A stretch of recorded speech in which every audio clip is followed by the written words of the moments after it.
كيكة شوكولاتة بدون بيض وبدون خلاط كمان. هالوصفة اللي كتير انطلبت مني، وصفة إنقاذ، وصفة صيامي، وصفة للي عنده حساسية بيض.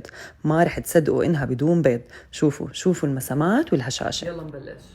كل المكونات نخلطهم بنفس الجاط: الطحين، السكر، الكاكاو، كربونات الصوديوم، رشة الملح.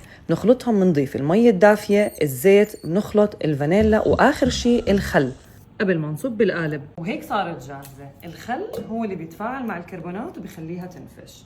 القالب مدهون، نصب لثلثينه. ما رح تصدقوا انه ما فيها بيض ابدا، عادي زيها زي اي كيكة شوكولاتة فيها بيض. وعلى الفرن حمى من قبل على 105 من 35 ل 45 دقيقة حسب القالب.